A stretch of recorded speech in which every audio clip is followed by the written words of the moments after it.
السلام عليكم ورحمة الله.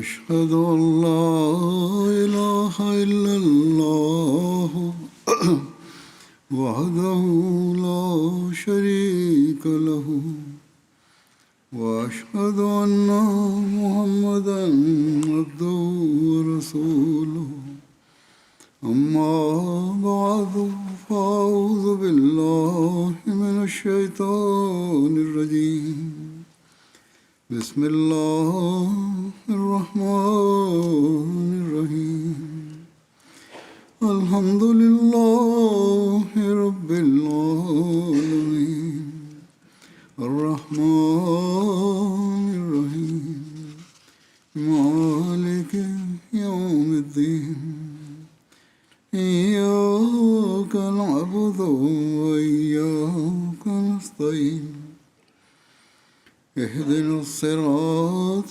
المستقيم صراط الذين أنعمت عليهم غير المغضوب عليهم ولا الضالين.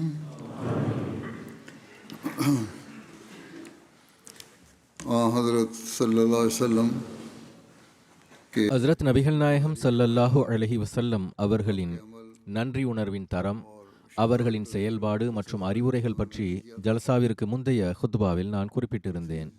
அதன் தொடர்ச்சியாகவே இன்றும் உரையாற்றுவேன்.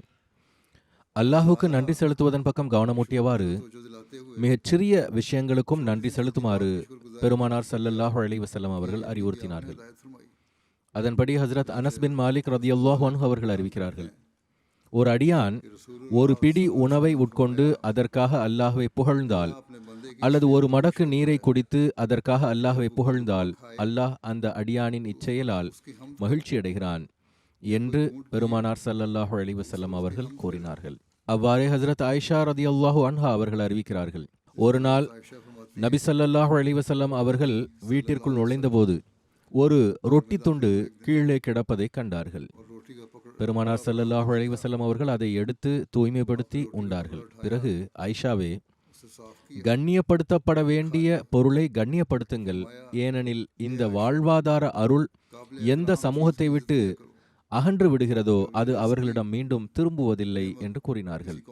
எனவே இது அவர்களின் செயலாக இருந்தது. மேலும் வெளிப்படையாக தோன்றும் ஒவ்வொரு சிறிய விஷயத்திற்கும் அவர்களே அல்லாஹுக்கு நன்றி செலுத்தி வந்தார்கள். அவனது அருட்கொடைகளுக்கு நன்றி தெரிவித்து வந்தார்கள். தம் வீட்டார்களுக்கும் இதையே வலியுறுத்தி வந்தார்கள்.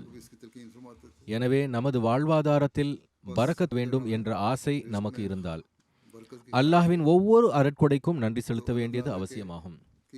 ஹஜ்ரத் இப்னு அப்பாஸ் ரதியல்லாஹு அன்ஹு அவர்கள் அறிவிக்கிறார்கள், மக்கா வெற்றியின் நாளில் ஹஜ்ரத் நபிகள் நாயகம் ஸல்லல்லாஹு அலைஹி வஸல்லம் அவர்கள் தம் தந்தையின் சகோதரர் மகளான உம்மு ஹானி பின்த் அபி தாலிப் ரதியல்லாஹு அன்ஹா அவர்களின் வீட்டிற்கு வந்தார்கள். அந்நேரத்தில் பெருமானார் ஸல்லல்லாஹு அலைஹி வஸல்லம் அவர்களுக்கு பசி ஏற்பட்டிருந்தது. உண்பதற்கு உங்களிடம் ஏதேனும் உணவு உள்ளதா என்று கேட்டார்கள். அதற்கு அவர்கள், காய்ந்த ரொட்டி துண்டுகளை தவிர என்னிடம் வேறெதுவும் இல்லை, அவற்றை உங்கள் முன்னிலையில் சமர்ப்பிக்க எனக்கு வெட்கமாக இருக்கிறது என்று கூறினார்கள்.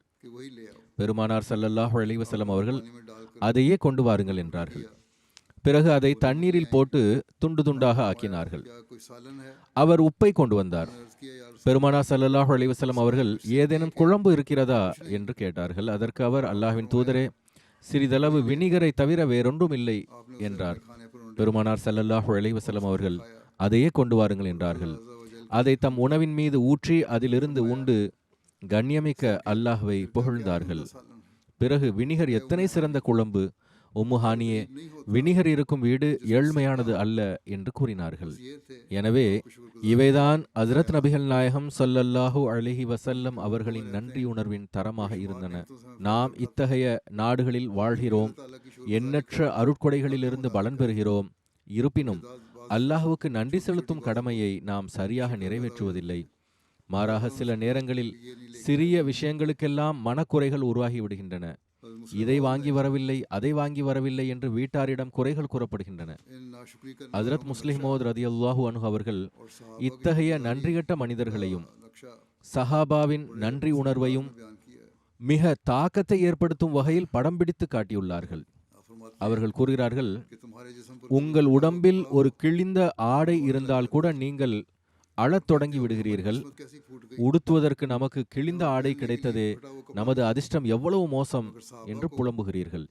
ஆனால் அந்த நபித்தோழர்கள் கிழிந்த உடையை பெற்றாலும் அல்லாஹ்வின் முன் குனிவார்கள். அவர்களின் நாவுகள் அவனது அருளை நினைவுகூர்ந்து ஈரமாகும். அவர்கள் அல்லாஹ் நமக்கு தந்த இந்த உடை எவ்வளவு அழகானது என்று கூறுவார்கள். அவர்களுக்கு ஒரு காய்ந்த ரொட்டி துண்டு 4 நாட்களுக்கு பிறகு கிடைத்தாலும் மகிழ்ச்சியினால் அவர்களின் கண்களில் ஒளி பிறக்கும். மேலும் அவர்கள் அல்ஹம்துலில்லாஹ், அல்லாஹ் தன் அருட்கொடையால் நமக்கு உணவளித்தான் என கூறுவர். அன்னார் ஜமாத் மக்களை நோக்கி கூறுகிறார்கள், இதன் காரணத்தினாலேயே அந்த காய்ந்த ரொட்டி துண்டுகள் அவர்களுக்கு வழங்கிய நன்மை உங்களுக்கு புலாவ் மற்றும் குருமா கூட வழங்குவதில்லை. இன்று புலாவ் கிடைத்தாலும் புலாவ் உண்ணும் போதே ஐயோ இதனுடன் ஜர்தா, அதாவது இனிப்புச்சோறு இருந்திருக்க கூடாதா என்ற ஏக்கம் ஏற்படுகிறது. யாராவது பலாவ் மற்றும் ஜர்தாவை பெற்றால் அவரும் இரத்த கண்ணீர் வடித்து ஜர்தாவுடன் பிரிணியும் இருந்திருக்க வேண்டும் என்று புலம்புவார். யாருக்கு பருப்பு சாதம் கிடைக்கிறதோ அவர் இறைச்சிக்காக அழுகிறார். யாருக்கு இறைச்சி கிடைக்கிறதோ அவர் அரிசிக்காக இயங்குகிறார். யாருக்கு 4 ரொட்டிகள் கிடைக்கின்றனவோ இவ்வாறு அன்னார் விரிவாக எடுத்துரைத்து கொண்டு சென்றார்கள். எது எப்படியோ அந்த தோழர்களின், அதாவது சஹாபா பெருமக்களின் நிலைமை எவ்வாறாக இருந்தது என்பதை அன்னார் விவரிக்கிறார்கள். அங்கே காய்ந்த ரொட்டி துண்டு கிடைக்கும் போது சஹாபா கூறுவார்கள், நாங்கள் இந்த துண்டிற்கு தகுதியானவர்கள் அல்ல, இது அல்லாஹ்வின் பேரருள், அவன் அதை எமக்கு வழங்கியுள்ளான். இதன் விளைவு என்னவென்றால் அந்த காய்ந்த ரொட்டி துண்டு அவர்களின் உடலில் அங்கமாக மாறிவிடும். அது அவர்களின் சிந்தனையில் உயர்வையும் உயர்வான மன வலிமையையும் உருவாக்கியது. அவர்களின் நன்றி உணர்வை மேலும் அதிகரித்தது. மக்கா வெற்றியடைந்த நாளில் அரேபியாவின் தலைமைத்துவ அதிகாரம் முடிவுக்கு வந்து அல்லாஹ்வின் தூதர் ஸல்லல்லாஹு அலைஹி வஸல்லம் அவர்கள் பல்லாயிரக்கணக்கான தூயோர்களுடன் மக்காவிற்குள் நுழைந்த அந்நாளில் தங்களின் வாழ்நாள் முழுவதையும் இஸ்லாத்தின் எதிர்ப்பில் கழித்த மக்காவின் பெரும் தலைவர்கள் தலைகுனிந்து அன்னார் முன் ஆஜரானார்கள். அன்னார் அவர்களிடம், செல்லுங்கள், இன்று நான் உங்களிடம் எதுவும் கூறப்போவதில்லை, நீங்கள் அனைவரும் சுதந்திரமானவர்கள் என்று அறிவித்தார்கள். இந்த அறிவிப்புக்கு அன்னார் ஹஜ்ரத் உம்மு ஹானி ரதியல்லாஹு அன்ஹா அவர்களின் வீட்டிற்கு சென்றார்கள். உம்மு ஹானி ரதியல்லாஹு அன்ஹா அவர்கள் அல்லாஹ்வின் தூதர் ஸல்லல்லாஹு அலைஹி வஸல்லம் அவர்களின் தந்தையின் சகோதரன் மகளாவார், அதாவது உறவின் முறை சகோதரி. சாப்பிடுவதற்கு ஏதேனும் இருக்கிறதா என்று கேட்டார்கள். அதற்கு அவர்கள், சாப்பிடுவதற்கு வேறு எதுவும் இல்லை, பல நாட்களாக கிடக்கும் ஒரு காய்ந்த ரொட்டியை தவிர என்று கூறினார்கள். அதற்கு அன்னார், அதை எடுத்து வாருங்கள், அதுவே நல்லது என்றார்கள். அவர்கள் அந்த ரொட்டியை கொண்டு வந்த போது அன்னார், இது எவ்வளவு நல்ல ரொட்டி, ஏன் கவலைப்படுகிறீர்கள், வீட்டில் சாப்பிடுவதற்கு எதுவும் இல்லையா, கொஞ்சம் தண்ணீரை கொண்டு வாருங்கள் என்றார்கள். அவர்கள் தண்ணீரை கொண்டு வந்தார்கள். அன்னார் ரொட்டியை தண்ணீரில் ஊற வைத்தார்கள். அதற்கு பிறகு குழம்பு எதுவும் இருக்கிறதா என கேட்டார்கள். அதற்கு அவர்கள், குழம்பு எங்கிருந்து வரும், ரொட்டியே வீட்டில் இல்லை, கொஞ்சம் வினிகர் மட்டும் என்னிடம் உள்ளது என்றார்கள். அல்லாஹ்வின் தூதர் ஸல்லல்லாஹு அலைஹி வஸல்லம் அவர்கள், வினிகர் எவ்வளவு சிறந்த குழம்பு, அதை எடுத்து வாருங்கள் என கூறினார்கள். வினிகர் கொண்டு வரப்பட்டதும் அன்னார் ஊற வைத்த ரொட்டியை அதனுடன் சேர்த்து உண்ணத் தொடங்கினார்கள். கூறுகிறார்கள், ஹஜ்ரத் நபிகள் நாயகம் ஸல்லல்லாஹு அலைஹி வஸல்லம் அவர்கள் வினிகரையும் கூட அல்லாஹ்வின் அருட்கொடையாக கருதி காய்ந்த ரொட்டியை அதனுடன் உண்டு அவனது அருளுக்கு நன்றி செலுத்தினார்கள். எனவே உண்மையிலேயே மனிதனின் செரிமான அமைப்பு அவனது உள்ளத்தின் மகிழ்ச்சியிலிருந்தே உண்டாகிறது. மகிழ்ச்சியுடன் ஒரு சாதாரண பொருளை உண்டாலும் அது அதிக ஆற்றலை தரும். ஆனால் கவலையுடனும் ஏமாற்றத்துடனும் உண்ணப்படும் எந்த சிறந்த பொருளும் மனிதனுக்குள் எவ்வித ஆற்றலையும் உருவாக்காது. அன்னார் கூறுகிறார்கள், மக்கள் நமக்கு அதிகமான பொருட்கள் கிடைக்க வேண்டும், குறைவாக கிடைக்கக்கூடாது என்று நினைக்கிறார்கள். ஆனால் நபித்தோழர்கள் விஷயத்தில் உண்மை என்னவென்றால், அவர்கள் குறைவாக கிடைத்திருந்திருக்க வேண்டும், அதிகமாக கிடைத்திருந்திருக்க கூடாது என்று கருதினார்கள். அவர்களின் நன்றி உணர்வின் வழிமுறை என்னவென்றால், சிறிய அளவு கிடைத்தால் கூட இதுவே மிகவும் அதிகம் என்று கூறுவார்கள். இதன் காரணமாகவே அவர்களின் ஒரு ரொட்டி அவர்களுக்கு அளிக்கும் நன்மை உங்களுக்கு 10 ரொட்டிகள் கூட அளிக்க முடிவதில்லை.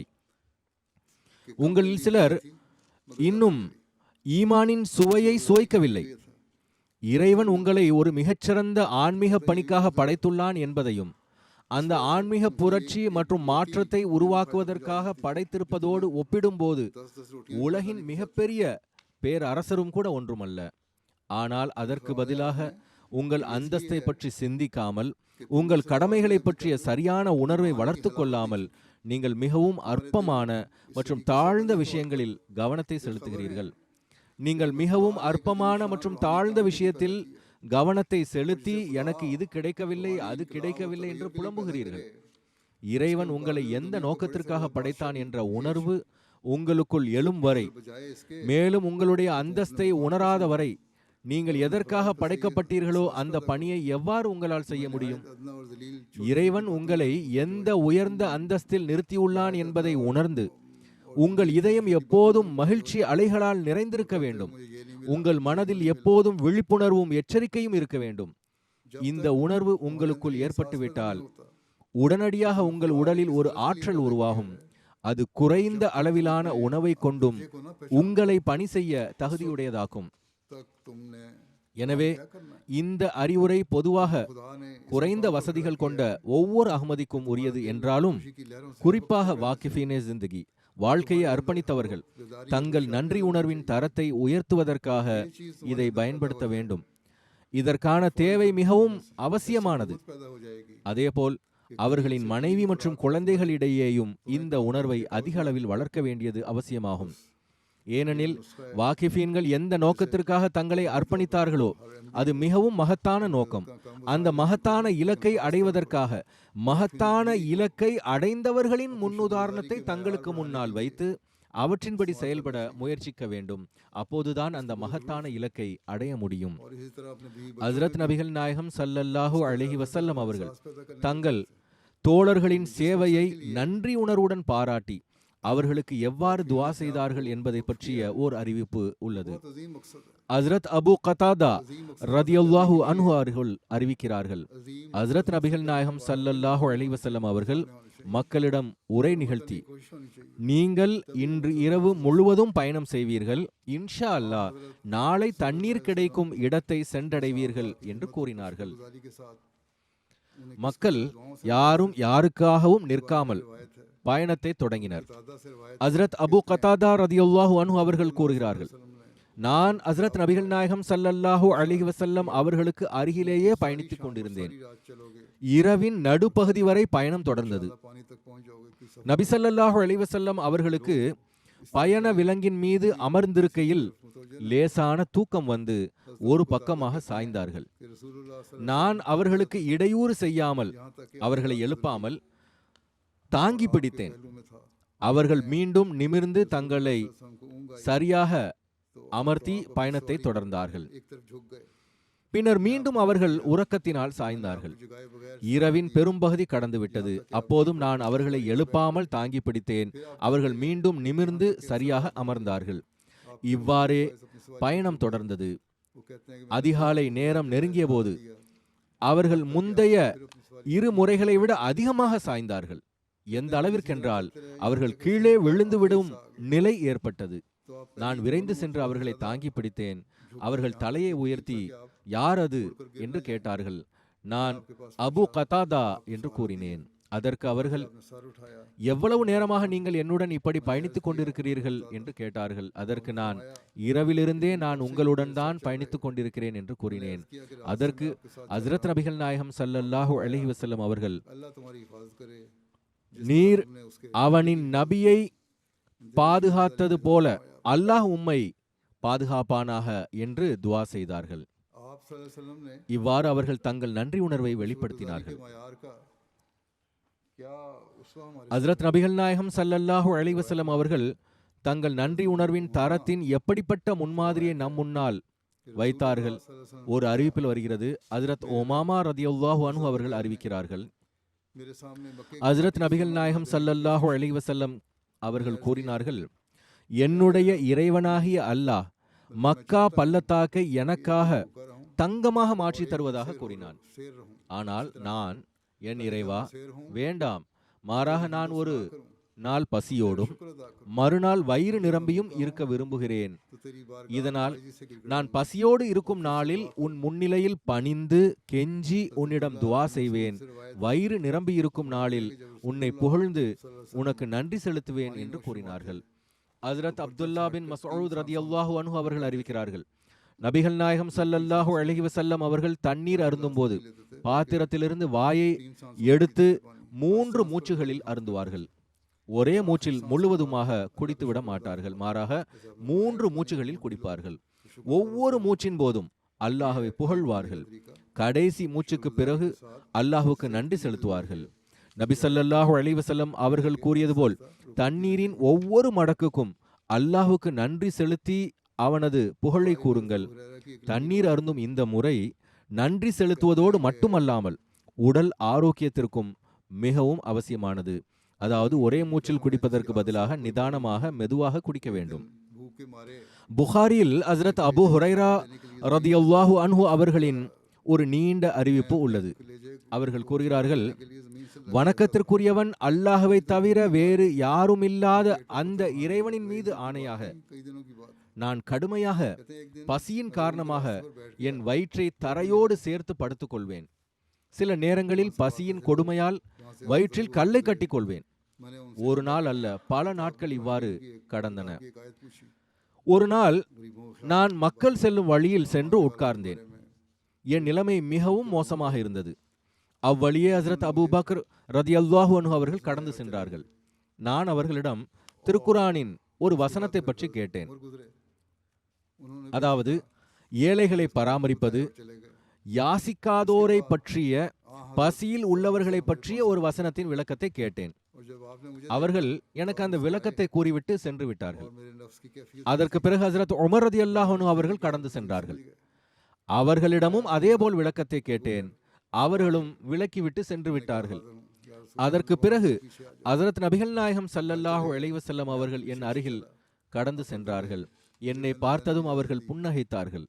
என் முகத்தில் இருந்த நிலைமையையும் என் மனதின் நிலையையும் அவர்கள் புரிந்து கொண்டார்கள். அவர்கள் அபூ ஹிர், அதாவது அபூ ஹுரைரா என்றார்கள். நான் அல்லாஹ்வின் தூதரே, இதோ வந்துவிட்டேன் என்றேன். அவர்கள் என் பின்னால் வா என்று கூறிவிட்டு தன் வீட்டிற்கு சென்றார்கள். நானும் அன்னாரின் பின்னால் சென்றேன். வீட்டிற்குள் செல்ல எனக்கு அனுமதி வழங்கப்பட்டது. வீட்டின் உள்ளே ஒரு கிண்ணத்தில் பால் இருப்பதை கண்ட பெருமானார் ஸல்லல்லாஹு அலைஹி வஸல்லம், இந்த பால் எங்கிருந்து வந்தது என்று வீட்டாரிடம் கேட்டார்கள். அதற்கு அவர்கள், இது இன்னாரால் உங்களுக்கு அன்பளிப்பாக அனுப்பப்பட்டது என்று கூறினார்கள். பெருமானார் ஸல்லல்லாஹு அலைஹி வஸல்லம் அவர்கள் அபூ ஹிர் அஹ்லு சுஃபாவிடம் சென்று அவர்களை இங்கு அழைத்து வாருங்கள் என்றார்கள். அதாவது திண்ணை தோழர்களை. அவர்கள் பெரும்பாலும் பசியுடனேயே இருப்பவர்கள், எந்நேரம் வெளியேயே அமர்ந்திருப்பார்கள். மக்கள் அவர்களை தங்கள் இடங்களுக்கு அழைத்து சென்று உணவளிப்பார்கள். எவ்வாறு இருப்பினும் அன்னார் அவர்களை அழைத்தார்கள். அப்போது என் மனதிற்குள் சற்று வருத்தமாக இருந்தது. அஹ்லு சுஃபாவிற்கு இடையே இந்த சிறிய கிண்ணத்து பால் எம்மாத்திரம்?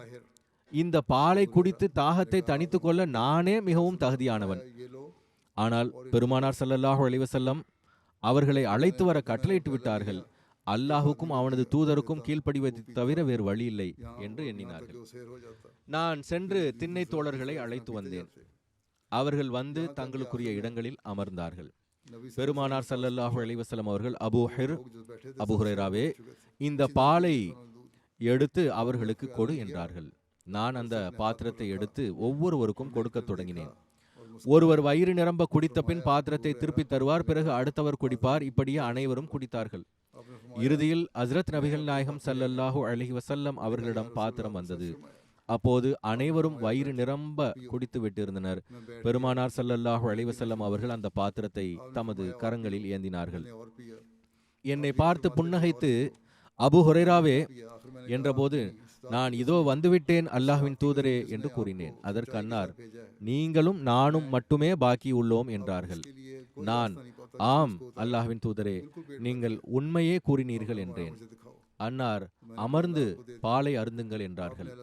நான் அமர்ந்து குடித்தேன். மீண்டும் அன்னார், குடியுங்கள் என்றார்கள். நான் குடித்தேன். அன்னார் தொடர்ந்து, நீங்கள் குடியுங்கள் என்று கூறிக்கொண்டே இருந்தார்கள். இறுதியாக நான், உங்களை உண்மையுடன் அனுப்பியவன் மீது ஆணையாக, இனி இதை குடிப்பதற்கு என் வயிற்றில் வழி எதுவும் இல்லை, என் வயிறு முற்றிலும் நிறைந்து விட்டது என்று கூறினேன். அன்னார் என்னிடத்தில் தாருங்கள் என்றார்கள். நான் அந்த பாத்திரத்தை அன்னாரிடம் கொடுத்தேன். அன்னார் அல்லாஹை புகழ்ந்து அவனுக்கு நன்றி செலுத்தி பிஸ்மில்லா கூறி மீதமிருந்த பாலை அருந்தினார்கள். இது அன்னாருடைய நன்றி உணர்வின் விளைவாகும். இந்த நன்றி உணர்வினால் அல்லாஹ் அந்த பாலில் எத்தகைய பரக்கத்தை வழங்கினான் என்றால், நபித்தோழர்கள் அனைவரும் குடித்த பிறகும் அன்னாரும் அதை குடித்து தன் பசியை போக்கிக் கொண்டார்கள். ஹஜ்ரத் ஆயிஷா ரதியல்லாஹு அன்ஹா அவர்கள் அறிவிக்கிறார்கள், ஹஜ்ரத் நபிகள் நாயகம் ஸல்லல்லாஹு அலைஹி வஸல்லம் அவர்கள் கூறினார்கள், யாருக்காவது ஒரு நன்மை செய்யப்பட்டால் அதற்கு அவரால் பிரதிபலன் செய்ய இயலவில்லை எனில் அவர் மக்கள் முன்னிலையில் அந்த நன்மையை பற்றி குறிப்பிட வேண்டும். ஏனெனில் யார் அதை நினைவு கூறுகிறாரோ அவர் நன்றி செலுத்தியவர் ஆவார். மாறாக யார் இல்லாத பொய் தற்பெருமை காட்டுகிறாரோ அவர் பொய்யான 2 ஆடைகளை அணிந்தவரை போன்றவர் ஆவார். அதாவது உச்சந்தலை முதல் உள்ளங்கால் வரை அவர் பொய்யில் மூழ்கியிருக்கிறார். அறிவிப்புகளில் வருகிறது, ஹஜ்ரத் நபிகள் நாயகம் ஸல்லல்லாஹு அலைஹி வஸல்லம் அவர்களின் மாமாவான அஸ்வத் பின் ஸிஹ்ப் பின் அப்தே மனாஃப் பின் ஸுஹ்ரா என்பவர் நபி ஸல்லல்லாஹு அலைஹி வஸல்லம் அவர்களின் அவைக்கு வர அனுமதி கேட்டார். நபி ஸல்லல்லாஹு அலைஹி வஸல்லம் அவர்கள், என் மாமாவே உள்ளே வாருங்கள் என்று கூறினார்கள். அவர் உள்ளே வந்ததும் நபி ஸல்லல்லாஹு அலைஹி வஸல்லம் அவர்கள் அவருக்காக தமது போர்வையை விரித்து இதன் மீது அமருங்கள் என்று கூறினார்கள். ஏனெனில் மாமா தந்தையின் அந்தஸ்தில் உள்ளார். அன்னார் கூறினார்கள், மாமாவே, யாருக்காவது ஒரு நன்மை செய்யப்பட்டு அவரால் அதற்கு பிரதிபலன் செய்ய முடியாவிட்டால் குறைந்தபட்சம் அந்த நன்மையை நினைவு கூற வேண்டும். ஏனெனில் அதை நினைவு கூறுவதே நன்றி செலுத்துவதாகும். ஹஜ்ரத் நபிகள் நாயகம் ஸல்லல்லாஹு அலைஹி வஸல்லம் அவர்களின் புனித வாழ்க்கையில் இதற்கான பல சான்றுகளை காண்கிறோம். நபி ஸல்லல்லாஹு அலைஹி வஸல்லம் அவர்கள் எப்போதும் தமக்கு உதவி செய்தவர்களை நினைவில் கொண்டு எல்லா சந்தர்ப்பங்களிலும் அவர்களை புகழ்ந்து பேசி வந்தார்கள். உதாரணமாக, அவர்களின் கண்ணியமிக்க மனைவி ஹஜ்ரத் ஹதீஜா ரதியல்லாஹு அன்ஹா அவர்கள் நபி அவர்களின் ஒவ்வொரு கட்டத்திலும் உறுதுணையாக இருந்து நல்ல முறையில் நடந்து கொண்டார்கள். அவர்கள் மக்காவின் மிகப்பெரிய செல்வந்த பெண்மணியாக இருந்தார்கள். நபி ஸல்லல்லாஹு அலைஹி வஸல்லம் அவர்களுடன் திருமணம் நடந்தபோது அவர்கள் தம் செல்வங்கள் அனைத்தையும் பெருமானார் ஸல்லல்லாஹு அலைஹி வஸல்லம் அவர்களின் பாதத்தில் சமர்ப்பித்து, நீங்கள் விரும்பியவாறு இதை பயன்படுத்திக் கொள்ளுங்கள் என கூறிவிட்டார்கள். நபித்துவ வாதத்திற்கு பிறகு ஏற்பட்ட ஒவ்வொரு துன்பத்திலும் கஷ்டத்திலும் அவர்கள் முழுமையான கடமை உணர்வுடனும் விசுவாசத்துடனும் பெருமானார் ஸல்லல்லாஹு அலைஹி வஸல்லம் அவர்களுக்கு தோளோடு தோள் நின்று உறுதுணையாக இருந்தார்கள். நுபுவத்தின் 10ஆம் ஆண்டு அவர்கள் வஃபாத்தானார்கள். நபி ஸல்லல்லாஹு அலைஹி வஸல்லம் அவர்கள் தம்முடைய இந்த விசுவாசமிக்க மனைவியின் நன்மைகளை தம் இறுதி மூச்சு வரை நினைவில் வைத்திருந்தார்கள். எப்போதும் அவரின் நன்மைகளை பற்றியே பேசிக் கொண்டிருந்தார்கள். பெருமானார் ஸல்லல்லாஹு அலைஹி வஸல்லம் அவர்கள் ஹதீஜா ரதியல்லாஹு அன்ஹா அவர்களை இவ்வளவு அதிகமாக நினைவு கூறுவதை கண்டு மற்ற தூய மனைவிமார்கள் பொறாமைப்படும் அளவுக்கு அது இருந்தது. ஹஜ்ரத் ஆயிஷா ரதியல்லாஹு தஆலா அன்ஹா அவர்கள் கூறுகிறார்கள், நபி ஸல்லல்லாஹு அலைஹி வஸல்லம் அவர்கள் ஹதீஜா ரதியல்லாஹு அன்ஹா அவர்களை பற்றி பேசும்போது அன்னாரை மிகவும் புகழ்ந்து பேசுவார்கள். ஒரு நாள் எனக்கு சற்று பொறாமை ஏற்பட்டு, அல்லாஹ் உங்களுக்கு அவர்களை விட சிறந்த மனைவிகளை கொடுத்திருக்கும் போது அந்த முதிய பெண்மணியை ஏன் எப்போதும் நினைத்து கொண்டிருக்கிறீர்கள் என்று பெருமானாரிடம் கேட்டேன். அதற்கு பெருமானார் ஸல்லல்லாஹு அலைஹி வஸல்லம் அவர்கள், அல்லாஹ்வின் மீது ஆணையாக அல்லாஹ் எனக்கு அவரை விட சிறந்த எந்த ஒரு மனைவியையும் வழங்கவில்லை என்று கூறினார்கள். ஏனெனில் ஹதீஜா ரதியல்லாஹு அன்ஹா அவர்கள் மற்றவர்கள் என்னை நிராகரித்த போது என்னை ஏற்றுக்கொண்டார்கள், மற்றவர்கள் என்னை பொய்ப்பித்த போது என்னை உண்மைப்படுத்தினார்கள், மக்கள் என்னை ஆதரவின்றி கைவிட்ட போது தங்கள் செல்வத்தால் எனக்கு உதவினார்கள்.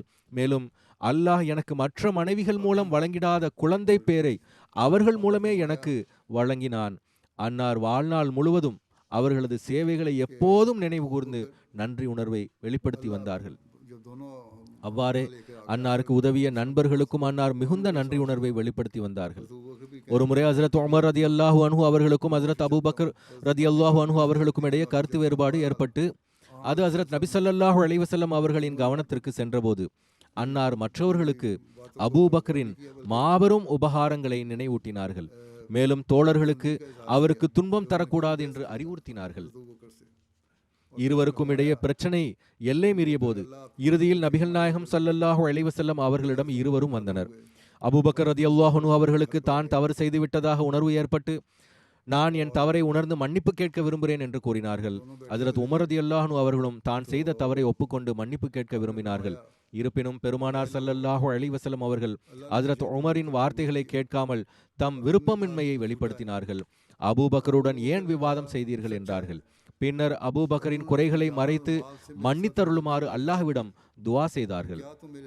பின்னர் ஹஜ்ரத் உமர் ரதியல்லாஹு அன்ஹு அவர்களும் வருத்தப்பட்டு அபூபக்கர் ரதியல்லாஹு அன்ஹு அவர்களின் இல்லத்திற்கு வந்தார்கள். இருவரும் அமர்ந்திருந்த போது நபிகள் நாயகம் ஸல்லல்லாஹு அலைஹி வஸல்லம் அவர்கள் மக்களிடம், மக்களே, அல்லாஹ் என்னை உங்களிடம் தூதராக அனுப்பினான்.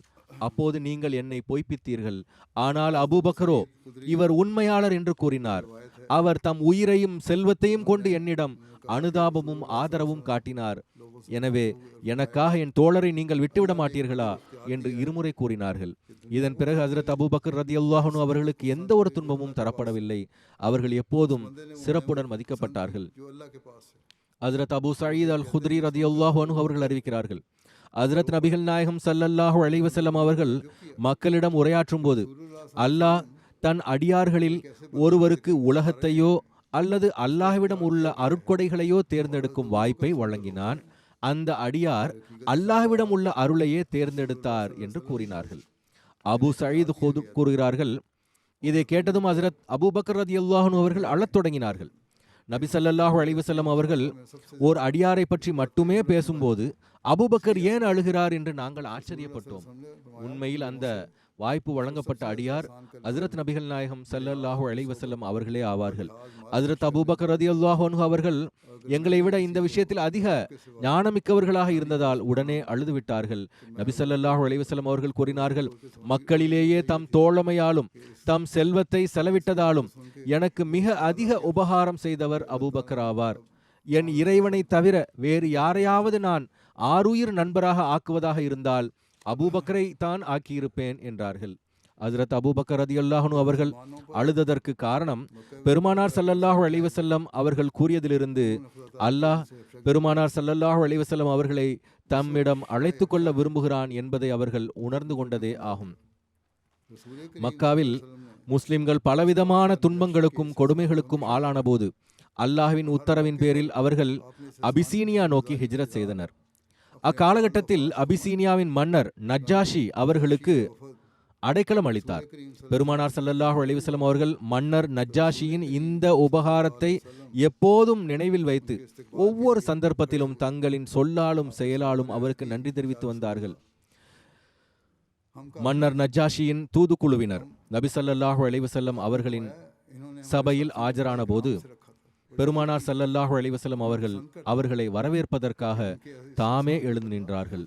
அப்போது நபி தோழர்கள், அல்லாஹ்வின் தூதரே, நாங்கள் உங்களுக்கு பதிலாக அவர்களை உபசரிக்க போதுமானவர்கள் என கூறினார்கள். நபி ஸல்லல்லாஹு அலைஹி வஸல்லம் அவர்கள் கூறினார்கள், அவர் நமது தோழர்களை மிகவும் கண்ணியத்துடனும் மரியாதையுடனும் நடத்தினார். எனவே அவரது இந்த உபகாரத்திற்கு நானே சுயமாக கைமாறு செய்ய விரும்புகிறேன். பின்னர் அதே நன்றி உணர்வின் வெளிப்பாடாக அந்த மன்னரின், அதாவது அபிசீனிய மன்னர் நஜ்ஜாஷியினுடைய மறைவின் போது அவருக்காக ஜனாசா காயிப் தொழுகையை தொழுதார்கள். ஹஜ்ரத் அபூ ஹுரைரா ரதியல்லாஹு அன்ஹு அவர்கள் அறிவிக்கிறார்கள், நஜ்ஜாஷி மன்னர் காலமான செய்தி நபி ஸல்லல்லாஹு அலைஹி வஸல்லம் அவர்களுக்கு கிடைத்தபோது அவர்கள் அவருக்காக ஜனாசா காயிப் தொழுகை நடத்தினார்கள். நபி தோழர்கள் அன்னாருக்கு பின்னால் வரிசையாக நின்றார்கள். அன்னார் 4 தக்பீர்கள் கூறினார்கள்.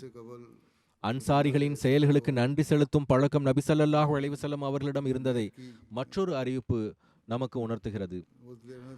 நபித்துவத்தினுடைய 13வது ஆண்டில் ஹிஜ்ரத்திற்கு முன்பு மதீனாவைச் சேர்ந்த 70 நபர்கள் நபி ஸல்லல்லாஹு அலைஹி வஸல்லம் அவர்களிடம் பையத் செய்து, நீங்கள் மதீனாவுக்கு வரும்போது நாங்கள் எங்களின் உயிர்களை பாதுகாப்பது போல் உங்களையும் பாதுகாப்போம் என வாக்குறுதி அளித்தனர். இந்த சமயத்தில் ஒரு அன்சாரி தோழர் மனமுருகி அல்லாஹ்வின் தூதரே, மதீனாவின் யூதர்களுடன் எங்களுக்கு பழமையான தொடர்புகள் உள்ளன, அவை துண்டிக்கப்பட்டுவிடும். அல்லாஹ் உங்களுக்கு வெற்றி அளிக்கும் போது நீங்கள் எங்களை விட்டுவிட்டு மக்காவுக்கே திரும்பிச் சென்று விடுவீர்களோ என்ற அச்சம் உள்ளது என கூறினார். அதற்கு நபி ஸல்லல்லாஹு அலைஹி வஸல்லம் அவர்கள், அவ்வாறு ஒருபோதும் நடக்காது. உங்கள் இரத்தம் என் இரத்தம், உங்கள் நண்பர்கள் என் நண்பர்கள், உங்கள் எதிரிகள் என் எதிரிகள் என கூறினார்கள். ஹஜ்ரத் இப்னு அப்பாஸ் ரதியல்லாஹு அன்ஹு அவர்கள் அறிவிக்கிறார்கள், நபி ஸல்லல்லாஹு அலைஹி வஸல்லம் அவர்கள் கழிவறைக்கு சென்றபோது நான் அவர்களுக்காக ஒளி செய்ய நீர் எடுத்து வைத்தேன். இதை வைத்தது யார் என்று பெருமானார் ஸல்லல்லாஹு அலைஹி வஸல்லம் அவர்கள் கேட்டபோது எனது பெயரை கூறினார்கள். இதை கேட்ட நபி ஸல்லல்லாஹு அலைஹி வஸல்லம் அவர்கள், அல்லாஹும்ம ஃபக்கிஹு ஃபித்தீன், அதாவது இறைவா இவருக்கு மார்க்கத்தின் ஞானத்தை கொடுப்பாயாக என துஆ செய்தார்கள். மிகச் சிறிய உதவிக்கும் கூட நன்றி செலுத்தும் வழக்கம் பெருமானார் ஸல்லல்லாஹு அலைஹி வஸல்லம் அவர்களிடம் இருந்தது. மற்றொரு அறிவிப்பில் வருகிறது, ஹைபர் போருக்கு பிறகு வழியில் நபி ஸல்லல்லாஹு அலைஹி வஸல்லம் அவர்களுக்கு ஹஜ்ரத் சஃபியா ரதியல்லாஹு அன்ஹா அவர்களுடன் திருமணம் நடைபெற்றது. திருமண நாளன்று ஹஜ்ரத் அபு அய்யூப் ஹாலித் பின் ஜயத் ரதியல்லாஹு அன்ஹு அவர்கள் இரவு முழுவதும் நபி ஸல்லல்லாஹு அலைஹி வஸல்லம் அவர்களின் கூடாரத்திற்கு வெளியே காவல் நின்றார்கள். காலையில் நபி ஸல்லல்லாஹு அலைஹி வஸல்லம் அவர்கள் விழித்தெழுந்து பார்த்தபோது அபு அய்யூப் அவர்கள் வெளியே காவல் நிற்பதை கண்டார்கள். அபு அய்யூப், என்ன விஷயம், எல்லாம் நலம்தானே என்று பெருமானார் ஸல்லல்லாஹு அலைஹி வஸல்லம் அவர்கள் கேட்டார்கள். அதற்கு அவர், அல்லாஹ்வின் தூதரே, இந்த பெண்ணால் உங்களுக்கு ஏதேனும் தீங்கு நேர்ந்து விடுமோ என்று நான் அஞ்சினேன். ஏனெனில் ஹைபர் போரில் இவரது தந்தை, கணவர் மற்றும் சமூகத்தினர் கொல்லப்பட்டனர். மேலும் இவர் புதிதாக இஸ்லாத்தை ஏற்றவர். அதனால் தான் உங்களை பற்றிய அச்சம் ஏற்பட்டது என்று கூறினார். அறிவிப்பாளர் கூறுகிறார், அவரது இந்த தூய்மையான அன்பை கண்ட பெருமானார் ஸல்லல்லாஹு அலைஹி வஸல்லம் அவர்கள், இறைவா, அபு அய்யூப் இரவு முழுவதும் என்னை பாதுகாத்தது போல் நீ அவரை பாதுகாப்பாயாக என்று பிரார்த்தனை செய்தார்கள். முத்இம் பின் அதி என்பவர் குறைஷிகளின் கொடூரமான ஒப்பந்தத்தை கிழித்தெறிந்தவர். மேலும் நபி ஸல்லல்லாஹு அலைஹி வஸல்லம் அவர்கள் தாயிஃப் பயணத்திலிருந்து திரும்பிய போது தங்களின் பாதுகாப்பில் மக்காவிற்குள் அழைத்து வந்தவர். பத்ர் போரின் கைதிகள் நபி ஸல்லல்லாஹு அலைஹி வஸல்லம் அவர்களுக்கு முன்னால் கொண்டு வரப்பட்ட போது முத்இம் செய்த உபகாரங்களை பெருமானார் ஸல்லல்லாஹு அலைஹி வஸல்லம் அவர்கள் நினைவு கூர்ந்தார்கள். ஹஜ்ரத் ஜுபைர் பின் முத்இம் ரதியல்லாஹு அன்ஹு அவர்கள் அறிவிக்கிறார்கள், நபி ஸல்லல்லாஹு அலைஹி வஸல்லம் அவர்கள் பத்ர் கைதிகளை பற்றி குறிப்பிடும்போது, இன்று முத்இம் பின் அதி உயிரோடு இருந்து இந்த அசுத்தமான மனிதர்களுக்காக பரிந்துரை செய்திருந்தால் அவரது சொல்லுக்காக நான் இவர்கள் அனைவரையும் விடுவித்திருப்பேன் என்று கூறினார்கள். ஹஜ்ரத் மிர்சா பஷீர் அஹமத் சாஹிப் அவர்களும் இந்த சம்பவத்தை குறிப்பிட்டுள்ளார்கள். கூறுகிறார்கள், முத்இம் ஒரு இணை வைப்பாளராக இறந்து போனார், ஆனால் இயல்பில் நற்பண்பு உடையவராக இருந்தார். எனவேதான் குறைஷிகளின் கொடூரமான உடன்படிக்கை சாசனம் காரணமாக முஹம்மது நபி ஸல்லல்லாஹு அலைஹி வஸல்லம் அவர்களும் முஸ்லிம்களும் ஷேபா அபி தாலிப் கணவாயில் முடக்கப்பட்டிருந்த போது அதை முத்இம் என்பவர்தான் கிழித்தெறிந்தார். மேலும் நபி ஸல்லல்லாஹு அலைஹி வஸல்லம் அவர்கள் தாயிஃப் பயணத்திலிருந்து திரும்பிய போது முத்இம் என்பவரே அவர்களை தமது பாதுகாப்பில் மக்காவிற்குள் அழைத்து வந்தார். இது ஒரு பெரும் உபகாரமாக இருந்தது. இதனால் பெருமானார் ஸல்லல்லாஹு அலைஹி வஸல்லம் அவர்கள் இந்த வார்த்தைகளை கூறினார்கள். உண்மையில் நபி ஸல்லல்லாஹு அலைஹி வஸல்லம் அவர்களின் ஒரு முக்கிய பண்பு என்னவென்றால், யாரேனும் ஒருவர் தமக்கு சிறிதளவு நன்மை செய்தாலும் அவர்கள் செய்த அந்த உபகாரத்தை பெருமானார் ஸல்லல்லாஹு அலைஹி வஸல்லம் அவர்கள் ஒருபோதும் மறக்க மாட்டார்கள். நபி ஸல்லல்லாஹு அலைஹி வஸல்லம் அவர்கள் எந்நேரமும் மற்றவர்களுக்கு நன்றி செலுத்துவதற்கான வாய்ப்பு தமக்கு கிடைக்க வேண்டும் என்றே விரும்புவார்கள். உலகவாதிகளைப் போல யாராவது ஒரு முறை செய்த உதவிக்கு மாற்றாக தாமும் நன்மை செய்துவிட்டால் சரி, இப்போது அந்த உபகாரத்திற்கான பிரதிபலன் தீர்ந்துவிட்டது என்று நினைக்க மாட்டார்கள். மாறாக வாழ்நாள் முழுவதும் அந்த உதவியை நினைவு கூர்ந்து அதற்கு ஈடு செய்யவே முயற்சிப்பார்கள். அப்துல்லா பின் அபி ரபியா அல் மஹ்சூமி அவர்கள் தம் தந்தையிடமிருந்தும் அவர் தம் பாட்டனாரிடமிருந்தும் அறிவிக்கிறார், நபி ஸல்லல்லாஹு அலைஹி வஸல்லம் அவர்கள் ஹுனைன் போருக்கு சென்றபோது அவரிடமிருந்து 30,000 அல்லது 40,000 திர்ஹம்களை கடனாக பெற்றார்கள். ஹுனைனிலிருந்து திரும்பியதும் அத்தொகையை அவரிடம் திருப்பிச் செலுத்திவிட்டார்கள். பிறகு நபி ஸல்லல்லாஹு அலைஹி வஸல்லம் அவர்கள் அவரிடம், அல்லாஹ் உமது குடும்பத்திலும் உமது செல்வத்திலும் பரக்கத் செய்வானாக என துஆ செய்தார்கள். நிச்சயமாக கடனுக்கான பிரதிபலன் என்பது அதை முழுமையாக திருப்பிச் செலுத்துவதுதான். கடன் அளித்தவரை புகழ்வதும் நன்றி கூறுவதே ஆகும் என்று அன்னார் கூறினார்கள். எனவே கடன் அளித்தவருக்கு நன்றி செலுத்துவதும் மிகவும் அவசியமான ஒன்றாகும். ஹஜ்ரத் அம்ரு பின் அஹ்தப் ரதியல்லாஹு அன்ஹு அவர்கள் அறிவிக்கிறார்கள், ஒருமுறை அல்லாஹ்வின் தூதர் ஸல்லல்லாஹு அலைஹி வஸல்லம் அவர்கள் தண்ணீர் கேட்டார்கள். நான் ஒரு பாத்திரத்தில் தண்ணீரை கொண்டு வந்தேன். அதில் ஒரு முடி விழுந்திருந்தது. நான் அந்த முடியை வெளியே எடுத்து போட்டேன். இது மிகச்சிறிய விஷயம்தான். அந்த பாத்திரத்தை அல்லாஹ்வின் தூதர் ஸல்லல்லாஹு அலைஹி வஸல்லம் அவர்களிடம் கொடுத்தபோது அன்னார், அல்லாஹும்ம ஜம்மில்ஹு, இறைவா இவரை அழகாக ஆக்குவாயாக என்று பிரார்த்தனை செய்தார்கள். நன்றி செலுத்துவதற்கு சிறிய வாய்ப்பு எது கிடைத்தாலும் அதை நபி ஸல்லல்லாஹு அலைஹி வஸல்லம் அவர்கள் தவறவிட மாட்டார்கள். அறிவிப்பாளர் கூறுகிறார், நான் பிற்காலத்தில் பார்த்தபோது நபி ஸல்லல்லாஹு அலைஹி வஸல்லம் அவர்களின் அந்த துஆவின் தாக்கம் அவரிடம் தெளிவாக தெரிந்தது. அவர் 93 ஆண்டுகள் வாழ்ந்த போதிலும் அவருடைய தலைமுடியிலோ தாடியிலோ ஒரு முடி கூட நரைக்கவில்லை. இதேபோல் மற்றும் ஒரு அறிவிப்பில் கதாதா ரதியல்லாஹு அன்ஹு அவர்கள் கூறுகிறார்கள், அனஸ் ரதியல்லாஹு அன்ஹு அவர்கள் கூற நான் கேட்டேன். உம்மு சுலைம் ரதியல்லாஹு அன்ஹு அவர்கள் நபி ஸல்லல்லாஹு அலைஹி வஸல்லம் அவர்களிடம், அனஸ் உங்களுடைய சேவகர், அவருக்காக துஆ செய்யுங்கள் என்று கேட்டுக்கொண்டார். அப்போது நபி ஸல்லல்லாஹு அலைஹி வஸல்லம் அவர்கள், இறைவா இவரது செல்வத்தையும் சந்ததியையும் பெருகச் செய்வாயாக, இவருக்கு நீ எதை கொடுத்தாயோ அதில் பரக்கச் செய்வாயாக என்று துஆ செய்தார்கள். அனஸ் ரதியல்லாஹு அன்ஹு அவர்கள் கூறுகிறார்கள், அல்லாஹ்வின் மீது ஆணையாக இந்த துஆ நிறைவேறியதன் அடையாளத்தை நான் கண்டுள்ளேன். எனது செல்வம் மிக அதிகமாக உள்ளது. எனது பிள்ளைகள் மற்றும் பேரன் பேத்திகளின் எண்ணிக்கை இன்று ஏறத்தாழ 100ஐ நெருங்குகிறது. பிறகு நபி ஸல்லல்லாஹு அலைஹி வஸல்லம் அவர்கள் அறிவுரை வழங்கும் போது கூறியதாவது, ஜாபிர் ரதியல்லாஹு அன்ஹு அவர்கள் அறிவிக்கிறார்கள், நபி ஸல்லல்லாஹு அலைஹி வஸல்லம் அவர்கள் கூறினார்கள், எவருக்கு ஏதேனும் ஒரு நன்மை செய்யப்படுகிறதோ அவர் அதை குறிப்பிட்டு பேசினால் நிச்சயமாக அவர் அதற்கு நன்றி செலுத்திவிட்டார். அதை அவர் மறைத்தால் அவர் நன்றி கெட்டவர் ஆவார். ஹஜ்ரத் ஆயிஷா ரதியல்லாஹு அன்ஹா அவர்கள் அறிவிக்கிறார்கள், நபி ஸல்லல்லாஹு அலைஹி வஸல்லம் அவர்கள் அன்பளிப்புகளை ஏற்றுக்கொள்வார்கள். மேலும் அதற்கு பதிலாக மற்றொரு அன்பளிப்பை வழங்குவார்கள்.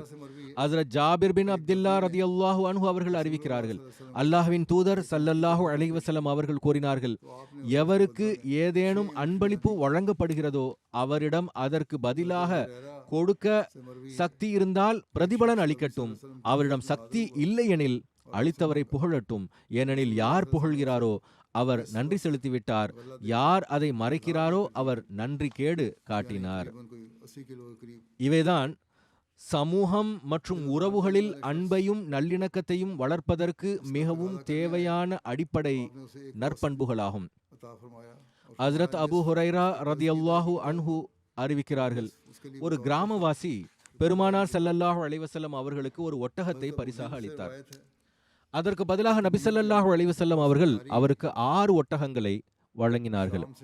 ஹஜ்ரத் அபூ ஹுரைரா ரதியல்லாஹு அன்ஹு அவர்கள் அறிவிக்கிறார்கள், ஒரு மனிதர் நபி ஸல்லல்லாஹு அலைஹி வஸல்லம் அவர்களிடம் வந்து தர்மம் கேட்டார். பெருமானார் ஸல்லல்லாஹு அலைஹி வஸல்லம் அவர்கள் அவருக்கு அரை வஸ்க் சுமார் 80 கிலோ தானியத்தை கடன் வாங்கி கொடுத்தார்கள். பின்னர் கடனை கேட்க அந்த கடன் கொடுத்தவர் வந்தபோது அவருக்கு ஒரு வஸ்க் தானியத்தை வழங்கி, அரை வஸ்க் உனது கடனுக்கான திருப்பிச் செலுத்துதல், மீதி அரை வஸ்க் உனக்கு நன்றி உணர்வின் பரிசாகும் என்று கூறினார்கள். ஹஜ்ரத் அபூ ஹிந்த் ரதியல்லாஹு அன்ஹு அவர்கள் அறிவிக்கிறார்கள், தமீம் பின் அவுஸ் அத்தாரி ரதியல்லாஹு அன்ஹு அவர்கள் சிரியாவிலிருந்து மதீனாவுக்கு விளக்குகள், ஆலிவ் எண்ணெய் மற்றும் திரிக்கப்பட்ட கயிறுகளை கொண்டு வந்தார்கள். வெள்ளிக்கிழமை இரவு அவர் மதீனாவை அடைந்தபோது விளக்குகளுக்கு கயிறுகளை தயார் செய்து தொங்க விடுமாறு தன் சேவகருக்கு உத்தரவிட்டார்கள். அதில் எண்ணெய் ஊற்றி திரியை அமைத்தார்கள். சூரியன் மறைந்ததும் அந்த விளக்குகளை ஏற்றி வைக்க சொன்னார்கள். அல்லாஹ்வின் தூதர் ஸல்லல்லாஹு அலைஹி வஸல்லம் அவர்கள் பள்ளிவாசலுக்கு வந்தபோது பள்ளிவாசல் விளக்குகளால் ஒளிமயமாக இருப்பதை கண்டார்கள். அவர்கள் மிகவும் மகிழ்ச்சியடைந்து இதை செய்தது யார் என்று கேட்டார்கள். மக்கள், அல்லாஹ்வின் தூதரே, தமீம் தாரி தான் என்றனர். அப்போது நபி ஸல்லல்லாஹு அலைஹி வஸல்லம் அவர்கள், நீங்கள் இஸ்லாத்தை ஒளிரச் செய்து விட்டீர்கள், அல்லாஹ் உங்களை இம்மையிலும் மறுமையிலும் ஒளிரச் செய்வானாக என்று துஆ செய்தார்கள். மேலும் எனக்கு வேறொரு மகள் இருந்திருந்தால் அவரை உங்களுக்கு திருமணம் செய்து வைத்திருப்பேன் என்றும் கூறினார்கள். அதாவது அவரின் இந்த செயலை அந்த அளவுக்கு பாராட்டினார்கள். ஹஜ்ரத் ஆயிஷா ரதியல்லாஹு அன்ஹா அறிவிக்கிறார்கள், நபி ஸல்லல்லாஹு அலைஹி வஸல்லம் அவர்கள் இரவில் அதிக நேரம் நின்று தொழுவதால் அவர்களின் பாதங்கள் வீங்கிவிடும். இதை கண்ட ஹஜ்ரத் ஆயிஷா ரதியல்லாஹு அன்ஹா, அல்லாஹ்வின் தூதரே, உங்களின் முன்பின் பாவங்களை அல்லாஹ் மன்னித்துவிட்ட பிறகும் நீங்கள் ஏன் இவ்வளவு கஷ்டப்படுகிறீர்கள் என்று கேட்டார்கள். அதற்கு நபி ஸல்லல்லாஹு அலைஹி வஸல்லம் அவர்கள், நான் இறைவனுக்கு நன்றி செலுத்தும் அடியானாக இருக்க வேண்டாமா என்று பதிலளித்தார்கள். கால்வலியால் நிற்க முடியாத சூழ்நிலையிலும் கூட அவர்கள் உட்கார்ந்து தொழுவார்கள்.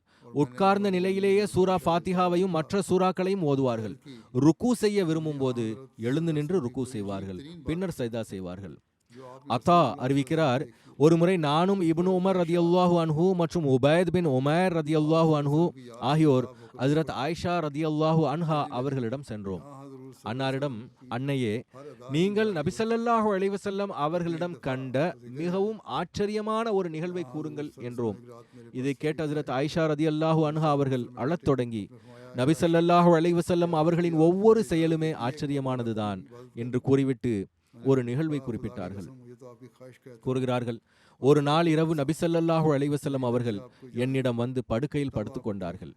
பின்னர், ஆயிஷாவே, இன்றிரவு என் இறைவனை வணங்க எனக்கு அனுமதி தருகிறாயா என்று கேட்டார்கள்.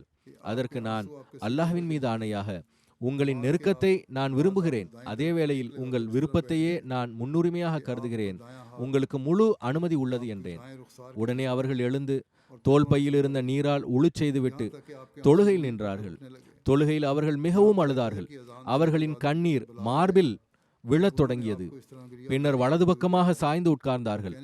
அவர்கள் கையை வலது கன்னத்தின் கீழ் வைத்தபடி மீண்டும் அழத் தொடங்கினார்கள். அவர்களின் கண்ணீர் நிலத்தில் விழும் அளவுக்கு அழுதார்கள். சுபுஹ் வாங்கு வரை அன்னார் அழுது கொண்டே இருந்தார்கள். பின்னர் பிலால் ரதியல்லாஹு அன்ஹு அவர்கள் வந்து நபி ஸல்லல்லாஹு அலைஹி வஸல்லம் அவர்கள் இவ்வாறு கதறி அழுவதைக் கண்டு, அல்லாஹ்வின் தூதரே, அல்லாஹ்தான் உங்களின் முன்பின் பாவங்கள் அனைத்தையும் மன்னித்து விட்டானே, பிறகும் ஏன் இவ்வளவு அழுகிறீர்கள் என்று கேட்டார்கள். அதற்கு நபி ஸல்லல்லாஹு அலைஹி வஸல்லம் அவர்கள், நான் அல்லாஹ்வுக்கு நன்றி செலுத்தும் அடியானாக இருக்க வேண்டாமா? மேலும் எவ்வாறு அழாமல் இருக்க முடியும்? இன்றிரவு என் இறைவன் என் மீது சில வசனங்களை இறக்கி அருளினான். அவை சூரா ஆல இம்ரானின் இந்த வசனங்களாகும். இன்ன ஃபீ ஹல்கிஸ் ஸமாவாதி வல் அர்தி வக்திலாஃபில் லைலி வன் நஹாரி லஆயாத்தில் லிஉலில் அல்பாப் அல்லதீன யذ்குரூனல்லாஹ கியாமன் வ குஊதன் வ அலா ஜுனூபிஹிம் ويتفكرون في خلق السماوات والأرض ربنا ما خلقت هذا باطلا سبحانك فقنا عذاب النار. இதன் பொருள், நிச்சயமாக வானங்கள் மற்றும் பூமியின் படைப்பிலும் இரவும் பகலும் மாறி மாறி வருவதிலும் அறிவுடையோருக்கு பல சான்றுகள் உள்ளன. அவர்கள் நின்ற நிலையிலும் அமர்ந்த நிலையிலும் தங்களின் விலாப்புறங்களில் படுத்திருக்கும் நிலையிலும் அல்லாஹ்வை நினைவு கூர்கிறார்கள். மேலும் வானங்கள் மற்றும் பூமியின் படைப்பை குறித்து சிந்திக்கிறார்கள். எங்கள் இறைவா, இவற்றை நீ வீணாக படைக்கவில்லை, நீ தூய்மையானவன், எனவே நரக வேதனையிலிருந்து எங்களை காத்தருள்வாயாக என்று கூறுகிறார்கள். பின்னர் ஹஜ்ரத் நபிகள் நாயகம் ஸல்லல்லாஹு அலைஹி வஸல்லம் அவர்கள் கூறினார்கள், இந்த வசனங்களை ஓதியும் இவற்றை குறித்து சிந்திக்காதவனுக்கு கேடுதான். ஹஜ்ரத் முஸ்லிமோத் ரதியல்லாஹு அன்ஹு அவர்கள் இந்த ஹதீஸை விளக்கும் போது ஒரு இடத்தில் கூறுகிறார்கள், அரபி வார்த்தைகளான அஃபலா அகூனு அப்தன் ஷக்கூரா, அதாவது நான் நன்றி செலுத்தும் அடியானாக இருக்க வேண்டாமா என்ற அன்னாரின் நன்றி செலுத்துதல் பற்றிய ஹதீஸில் அன்னார் கூறினார்கள், ஆயிஷாவே, அடியான் நன்றி உடையவனாக ஆவது இறைவனின் செயலா? அடியானுக்கு தன் கடமைகளை நிறைவேற்றும் பொறுப்பு இல்லையா என்றார்கள். அல்லாஹ்வின் தூதர் ஸல்லல்லாஹு அலைஹி வஸல்லம் அவர்கள் மனித இனத்திற்கு செய்த அனைத்து தியாகங்களுக்கும் பிறகு அல்லாஹ்வின் மீது அவர்கள் கொண்டிருந்த அளப்பரிய அன்பின் காரணமாக இரவுகளில் அல்லாஹ்வுக்கு முன்னால் நீண்ட நேரம் நின்று தொழுததால் அவர்களின் பாதங்கள் வீங்கி போயின. அத்தகைய நிலையில் கூட அவர்கள் இறைவனை சந்திப்பதற்கு தங்களை மேலும் தகுதியுடையவர்களாக ஆக்கிக் கொள்ளவும் தங்கள் பொறுப்புகளை முழுமையாக நிறைவேற்றவும் இறைவனின் உதவியை நாடி நின்றார்கள் என்றால் எந்த மனிதன் தன்னை இந்த கடமைகளை நிறைவேற்றுவதை விட்டு தன்னிறைவு பெற்றவன் என கூற முடியும்? ஹஜ்ரத் மசீமோத் அலைஹிஸ்ஸலாம் அவர்களும் இது பற்றி கூறுகிறார்கள். ஹஜ்ரத் நபிகள் நாயகம் ஸல்லல்லாஹு அலைஹி வஸல்லம் அவர்கள் தொழுகைகளில் மிகவும் அழுது தொழுததால் அவர்களின் பாதங்கள் வீங்கிவிட்டன. சஹாபா ரதியல்லாஹு அன்ஹும் அன்னாரிடம் சென்று, அல்லாஹ் உங்களின் முன்பின் பாவங்களை மன்னித்து விட்டானே, பிறகு ஏன் இந்த அளவு சிரமப்பட்டு அழுகிறீர்கள் என்று கேட்டனர். அதற்கு நபி ஸல்லல்லாஹு அலைஹி வஸல்லம் அவர்கள், நான் நன்றி செலுத்தும் அடியானாக இருக்க வேண்டாமா என்று பதிலளித்தார்கள். பெருமானார் ஸல்லல்லாஹு அலைஹி வஸல்லம் அவர்களின் இந்த நிலை நம் அனைவரிடமும் நாம் அல்லாஹ்வின் அருள்களுக்கு நன்றி உள்ளவர்களாக இருந்து நமது நன்றி உணர்வின் உச்சத்தை எட்ட வேண்டும் என்பதை நம்மிடம் எதிர்பார்க்கின்றது.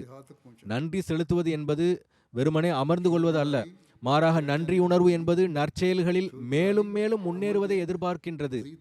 பெருமானார் ஸல்லல்லாஹு அலைஹி வஸல்லம் அவர்கள் தக்வாவின் மிக உயர்ந்த தரத்தில் இருந்தார்கள். எனவேதான் அவர்கள் அப்துஷ் ஷகூர், மிகவும் நன்றி செலுத்தும் அடியார் என்ற நிலையிலும் மிக உயர்ந்த நிலையை அடைந்திருந்தார்கள். அதே வேளையில் நாமும் அப்துஷ் ஷகூராக வேண்டும் என்று நமக்கு அறிவுறுத்தினார்கள். அல்லாஹ்வின் உண்மையான அடியானாக இருப்பதன் உரிமையை நாம் நிறைவேற்ற வேண்டும். அல்லாஹ் அருள்களை நமக்கு இறக்கும் போது நமது இறை வணக்கங்களின் தரமும் உயர வேண்டும், மேலும் நன்றி செலுத்த வேண்டும். அல்லாஹ்வின் அருள்கள் இறங்குவதன் விளைவாக சோம்பல் ஏற்பட்டுவிடக்கூடாது. மாறாக இறை வணக்கத்திலும் நன்றி உணர்விலும் நாம் மேலும் மேலும் முன்னேற வேண்டும். எனவே நாம் இந்த வழிகாட்டலை பின்பற்றும் வரை இன்ஷா அல்லாஹ் தனிப்பட்ட முறையிலும் ஜமாத் அளவிலும் முன்னேற்றத்தின் படிகளை கடந்து முன்னேறிக்கொண்டே இருப்போம்.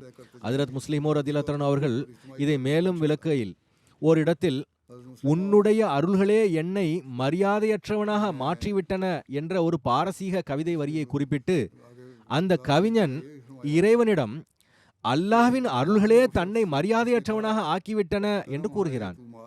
நன்றியுள்ளவனாக மாறுவதற்கு பதிலாக அவன் மரியாதையற்றவனாக மாறிவிட்டான்.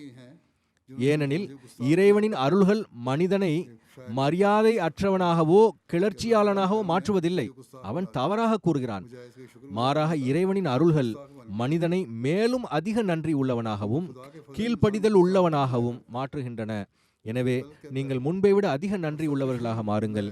ஏனெனில் அல்லாஹ் லஇன் ஷகர்தும் லஅஸீதன்னகும் என்று கூறுகிறான். அதாவது நீங்கள் நன்றி செலுத்தினால் நிச்சயமாக நான் உங்களுக்கு மேலும் அதிகப்படுத்துவேன். அதாவது உங்களுக்கு வழங்கப்பட்ட அருள்களுக்கு நீங்கள் நன்றி செலுத்தினால் உங்களுக்கு இன்னும் அதிகமாக வழங்குவேன் என்பதாகும். அல்லாஹ் நம்மை உண்மையான நன்றி உள்ளவர்களாகவும் உண்மையான இறை வணக்கம் செய்பவர்களாகவும் ஆக்குவானாக. அவனது அருள்களை எப்போதும் பெறுபவர்களாக நம்மை ஆக்குவானாக. ஆமீன்.